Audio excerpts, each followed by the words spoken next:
Hello po sa inyong lahat mga ka-crypto. Ako po si Pinoy Crypto Trader at sa video na ito ay atin pong pag-uusapan ang aking technical analysis dito kay Pepe ngayon pong December 8 taong 2023. Pero bago po tayo magpatuloy ay nais ko lamang po munang bigyang linaw ang aking disclaimer kung saan ang nilalaman po ng video na ito ay hindi po ito isang financial advice.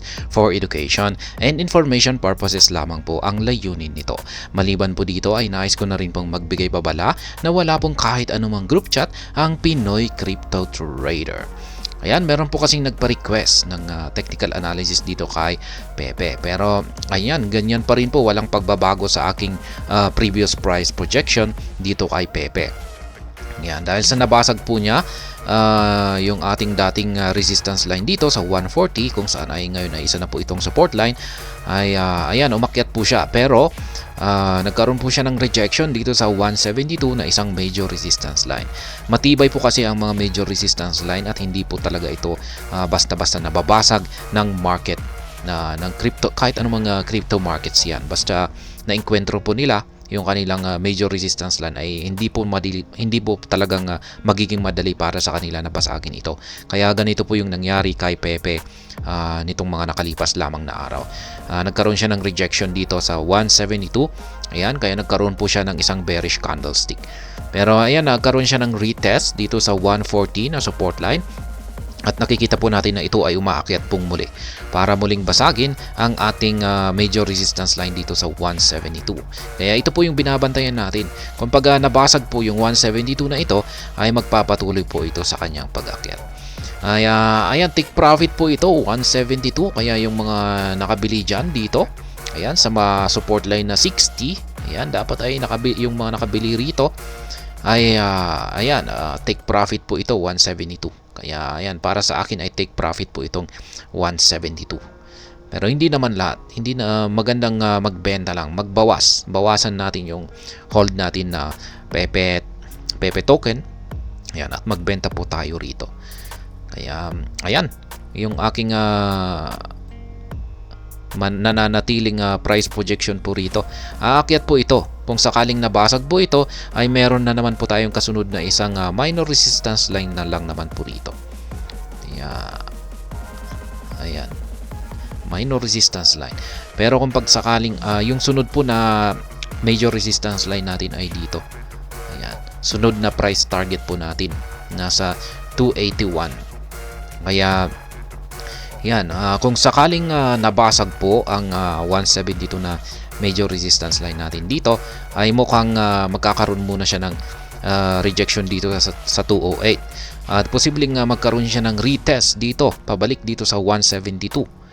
Ayan, at bago siya aakyat, bago po niya magagawang akyatin yung sunod na major resistance line natin dito na 281. Ayan, take profit na naman po ito.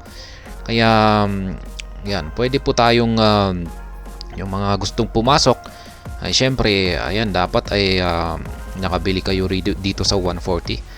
Ayan, 140, nag-set kayo ng ayan, bumili kayo rito para kung sakaling umakyat ito dito, ayan, 281 ay ayan, dito po tayo magbebenta. Kaya ayan, pero may pag-asa pa rin po na pwedeng magkaroon po ulit siya ng retest dito sa 140. Kaya ito po yung buying price natin kay Pepe sa ngayon, nasa 140. Yan, tapos benta po natin dito sa 281. Pwede naman po dito sa 208, pero konti lang. Ito po talaga yung talagang pinaka-target profit natin, 281. At ayan, i-check naman po natin yung kanyang weekly chart time frame. Ayan naman po yung weekly chart time frame niya. Ganyan pa rin po yung aking price prediction dito. And price projection kung saan ay patuloy po itong umaakyat. Ayan, aakyat lamang po siya at ayan, major resistance line po kasi ang 171 na ito. Kaya ayan, mukhang sa susunod na araw ay mukhang magkakaroon muna talaga ito ng retracement dito sa 132. Ayan, kung pagsakaling sabihin natin ay nabasag nga niya ito. Ayan, at napakiramdaman niya yung 171. Magkakaroon muna siya ng retracement dito. Ayan, bago niya babasagin yung major resistance line natin dito na 171. Kaya mukhang ganyan po yung nakikita ko rito. At ang taas po ng kanyang pwedeng akyatin dito kung sakaling nabasag yung 171 na yan. Yan, aakyat po siya sa mataas na presyo na 281. Yan, dito na po yan. Yan, halos malapit na sa kanyang yan, kung yung umpisa ng kanyang mga candlestick. Yan, dalawang weekly candlestick na yan, pinakaumpisa. Kaya ayan, 281. Taas po niyan kung pag nabasag ang 171. Kaya sa tingin ko matigas po talaga ang 171 na resistance line na ito, kasi ito lang talaga yung pumipigil para magkaroon ng price surge si Pepe. Kaya ayan, yan po ang bantayan natin dito. Ayan, balikan na po natin ang ating daily chart time frame dito. Kung saan ay yan naman po yung aking nananatiling price projection dito kay Pepe. Wala naman pong pagbabago. Kaya yan, hanggang dito na lamang po tayo sa video na ito. Sana po ay inyong nagustuhan ang aking paliwanag dito. Kung inyo po itong nagustuhan ay pakiclick lamang po ang like button nito. Para naman po sa mga bago lamang dito, kayo po ay aking inaanyayahan para mag-subscribe. Pakiclick na rin po ang bell icon nito dahil ito po ang siyang magsisilbing notification nito sa mga bago kong videos na akin pong ina-upload sa aking YouTube channel na ito. Marami pong salamat sa panunood, ingat po tayo lagi at God bless po sa ating lahat.